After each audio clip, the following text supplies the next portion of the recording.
NASA paid for a dolphin to get freaky with this lady's foot. And I know that's not what you had on your bingo card for 2025, but we're going to get into it. We're not going to get into it. The dolphin did. Oh, I'm sorry. I had to. It was right there. That's what the dolphin said. Oh! While perusing your favorite social media platform, I came across this video.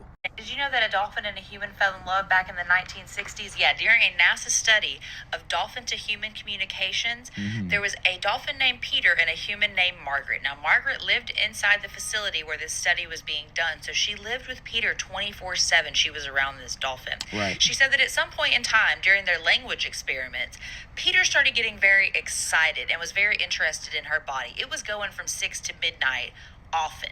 First of all, I just want to stop you real quick. I don't think that we should blame Peter here because this is very Peter behavior. You know what I'm saying? You know who else's name is Peter? This guy. So maybe it's just in the genes. And Peter the dolphin, saw Margaret and he was like, ooh, fat, juicy, and wet. You know what I'm saying? That's just... So she would put him back in the tank with the female dolphins so that he could get his...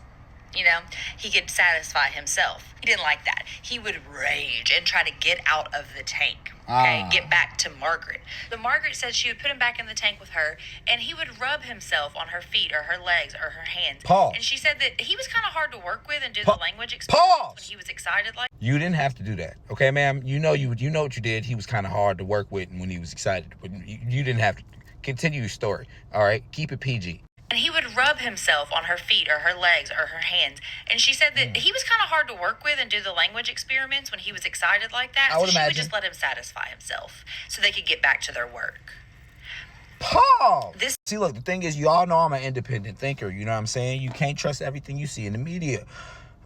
It's real, man. This is real life. This is not a drill. I repeat, this is not a drill. She then proceeds to say that humans and dolphins are legally not allowed to interact with each other.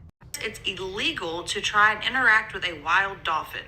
And I mean interact in any way, shape, form, or fashion. Don't try and talk to it. Don't try and elicit a response from it. Don't feed it. Don't touch it. Don't nothing. Don't even look at that. Now, they say this is to protect dolphins and humans alike. And I thought that because they're wild animals, okay? But why can't I even try to speak to it? Because Peter. Why can't I even just try to elicit out of it? Peter on that ass. So look, I guess moral of the story, if you in 2025 believe that the government is still telling you everything, I no longer want to have a conversation with you because it won't be rational. I can only imagine that you support dolphin human feet interspecies relations. Okay, do you?